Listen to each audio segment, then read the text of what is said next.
2026 সালে এসে এখন আবার চুরির ধান্দায় নেমেছে এবং চুরি করে আমি আবারও বলছি বিএনপি যতই চেষ্টা করুক আওয়ামী লীগ আর হইতে পারবে না মাননীয় স্পিকার। আবার মাগুরা নির্বাচনের মতো আজকে বগুড়ার নির্বাচন এবং শেরপুর নির্বাচনের কারচুপি দেখেছি আমরা মাননীয় স্পিকার।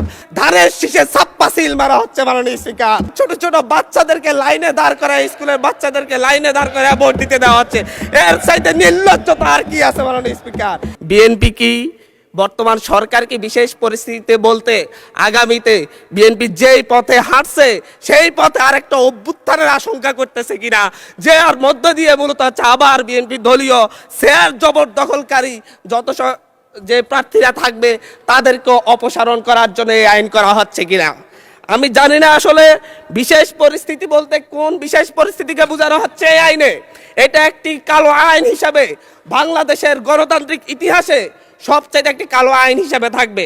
আমি জিজ্ঞাসা করতে চাচ্ছি মাননীয় মন্ত্রীকে, বিশেষ পরিস্থিতি বলতে কি তার দলীয় এজেন্ডা বাস্তবায়ন না করলে তাদেরকে অপসারণ করা হবে, নাকি হচ্ছে দখলদারিত্ব না মানলে অপসারণ করা হবে, নাকি অবৈধ সুবিধা না দিলে অপসারণ করা হবে?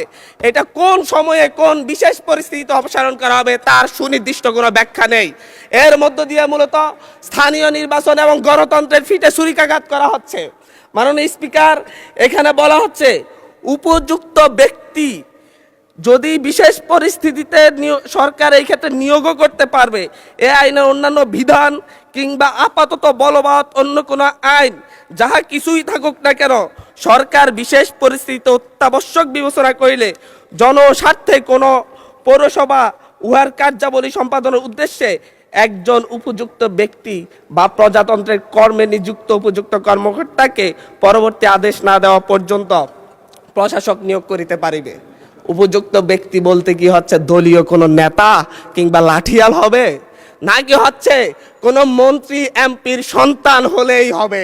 এটা উপযুক্ত ব্যক্তি বলতে কাকে বোঝানো হচ্ছে তা কিন্তু আমরা বুঝতে পারছি না মাননীয় স্পিকার। মাননীয় স্পিকার, এর মধ্য দিয়ে নির্বাচিত প্রতিনিধিদেরকে সরিয়ে অনির্বাচিত শুধু মামা খালুর জোরেই বিভিন্ন প্রশাসনে বিভিন্ন পৌরসভা মেয়র কিংবা কাউন্সিলর পদে কিংবা সিটি কর্পোরেশনের মেয়র কাউন্সিলর পদে দলীয় নেতাদেরকে বসানোর একটি ফাঁইতারা করা হচ্ছে। মাননীয় স্পিকার, আমরা কোনো কথা বলতে গেলেই আমরা দেখি যে হচ্ছে বিভিন্ন সময় যখন হচ্ছে আওয়ামী সংসদ ছিল, পেশিবাদের সংসদ ছিল, তখন স্বজন হারানোর বেদনা উঠে আসতো মাননীয় স্পিকার।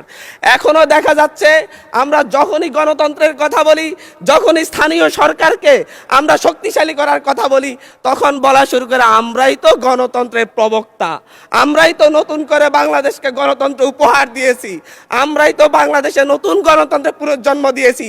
17 বছর ধরে আমরা লড়াই করেছি। 17 বছর ধরে লড়াই করেছেন বলে বাংলাদেশের গণতন্ত্রকে আবার গলা টিপে হত্যা করার সুযোগ নেই। আবার মাগুরা নির্বাচনের মতো আজকে বগুড়ার নির্বাচন এবং শেরপুর নির্বাচনের কারচুপি দেখেছি আমরা মাননীয় স্পিকার। আমরা যখনই ফেসবুকে ঢুকি, আমরা যখনই দেখি যে বিভিন্ন সংবাদ মাধ্যমে ধানের শীষে ছাপ্পা সিল মারা হচ্ছে মাননীয় স্পিকার। আজকে 2024-এর এমন রক্তক্ষয়ী সংঘাতের পরে আজকে যখন একটা উপনির্বাচন এবং একটা স্থগিত হওয়া নির্বাচন হতে যাচ্ছে, তখন আমরা দেখছি বিরোধী দলীয় এজেন্টদেরকে ঘাট ধাক্কা দিয়ে বের করে দেওয়া হচ্ছে, কেন্দ্রের ভিতর ঢুকে এজেন্টদেরকে আহত করা হচ্ছে এবং ছোট ছোট বাচ্চাদেরকে লাইনে দাঁড় করায়, স্কুলের বাচ্চাদেরকে লাইনে দাঁড় করে ভোট দিতে দেওয়া হচ্ছে। এর চাইতে নির্লজ্জতা আর কি আছে মাননীয় স্পিকার? এর মধ্য দিয়ে মূলত আরেকবার বাংলাদেশকে সংকটে ফেলা হচ্ছে। একটা বিষয় হচ্ছে আমাদের যে ট্রেজারি বেঞ্চ রয়েছেন, ওই ট্রেজারি বেঞ্চের নেতারা বারবার বাংলাদেশের গণতন্ত্রকে হত্যা করার চেষ্টা কিন্তু করেছেন, কিন্তু ওনারা ব্যর্থ হয়েছেন, আওয়ামী লীগের মতো সফল হন নাই। 1994 সালের মাগুরার নির্বাচনের মধ্য দিয়ে ওনারা চেষ্টা করেছিলেন একতরফা নির্বাচন করে টিকে থাকতে। 1996 সালে একতরফা একটা নির্বাচন করেছিলেন, 12 দিনের মাথায় জনগণের চাপে সরকার থেকে পদত্যাগ করে তত্ত্বাবধায়ক সরকার ব্যবস্থা দিতে হয়েছিল। আবার 2006 সালে এসে বিচারপতির 2 বছর মেয়াদ বাড়িয়ে তারপর আবার ক্ষমতায় থাকার বন্দী করেছিলেন, কিন্তু বাংলাদেশের জনগণ সেই সুযোগ দেয় নাই। চুরি করা যায়, কিন্তু চুরি করে সেটা আর হজম করা যায় না, যেটা আওয়ামী লীগ পেরেছে মাননীয় স্পিকার। ঠিক একইভাবে 2024 সালে এসে এখন 2026 সালে এসে এখন আবার চুরির ধান্দায় নেমেছে এবং চুরি করে আমি আবারও বলছি বিএনপি যতই চেষ্টা করুক আওয়ামী লীগ আর হইতে পারবে না মাননীয় স্পিকার।